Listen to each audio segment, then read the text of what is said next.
When Ava stepped onto the blue mat for the first time, the room practically held its breath, not out of awe, but judgment. She wasn't what people expected from a beginner in Brazilian Jiu Jitsu.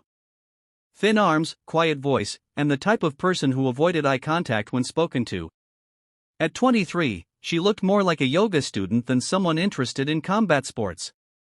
But beneath that quiet exterior was a girl who had spent most of her life trying to reclaim something the world kept denying her: respect.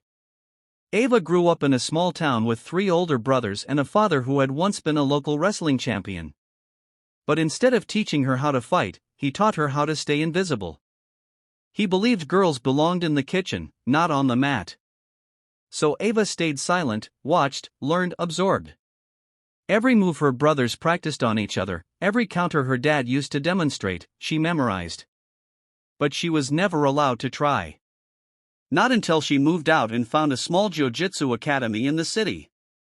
The first day she walked in, her heart was pounding so hard it felt like it would break her ribs. Yet she bowed her head, tied her white belt, and stepped forward. "Hey, you sure you're in the right class?" a brown belt named Marcus smirked as she walked by. Ava gave a soft smile. "Pretty sure." The room chuckled. No one took her seriously. Her first class was brutal. Every roll ended with her tapping out in seconds. Her GI twisted, hair pulled, ego crushed. But she kept coming back. Every single day. The coach, a former world champion named Coach Elias, noticed. "You don't quit easy, do you?" he said one night as she was wiping sweat off her bruised elbow. "No," she whispered. "I've already done that too much in life." He nodded. "Then let's train for real." From that day forward, Coach Elias trained her like she was already a champion. He saw something others didn't: a quiet storm building. While others sparred for fun, Ava trained for war. She studied technique obsessively: grips, angles, weight distribution. When she wasn't on the mat, she was watching hours of footage, taking notes like a scientist. Her dedication was surgical. Yet, the jokes didn't stop. "She's too weak. She's just a girl. She's wasting space." It wasn't just from students. A black belt named Dominic, a coach in training, was Ava's biggest critic. "You'll never be strong enough to submit someone like me." "Not even close," he told her once after a class. "Strength wins in the end. And you don't have it." She didn't argue. But she remembered. Months passed. Ava's body changed, lean muscle replacing the softness. Her movements became sharper, more instinctive. She started tapping out fellow white belts, then blue belts. Still, respect was hard-earned. Coach Elias approached her one night with a gleam in his eye. "We're holding an in-house tournament next month. You should compete."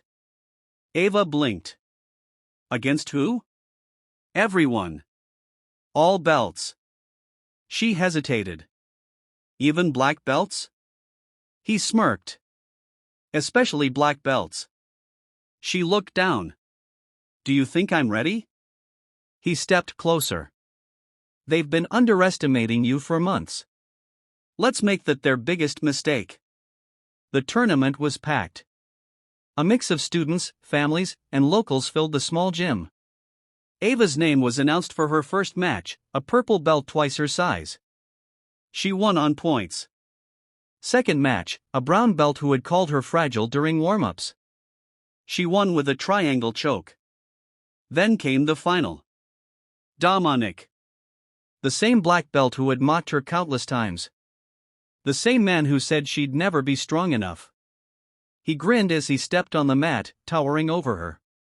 "Try not to cry when you tap." She didn't reply. Her body was calm, her mind still. Coach Elias nodded from the sideline, pride in his eyes.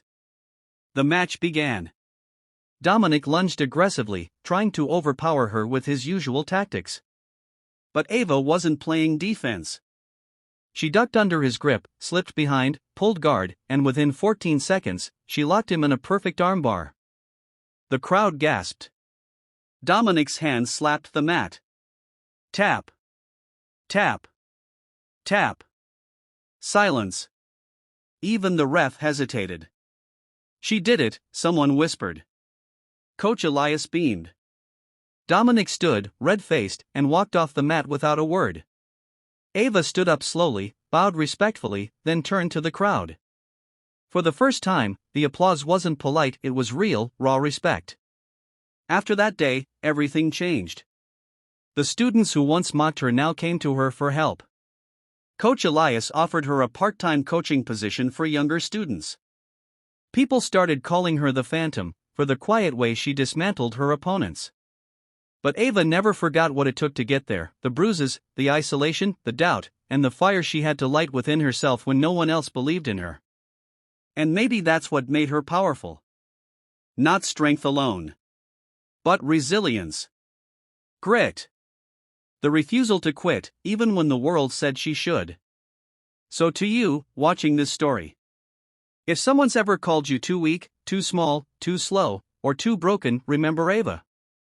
Your strength isn't in your size. It's in your refusal to back down. Speech balloon comment below if you've ever been underestimated and proved them wrong. Let's share our battles and wins, your story could inspire someone else. Thumbs up medium light skin tone if Ava's journey moved you, like this video, subscribe to Be Kind Always, and tap the bell so you never miss another empowering story. Bell, we believe in kindness, but also in strength. And most importantly, we believe in you. #BeKindAlways Redheart.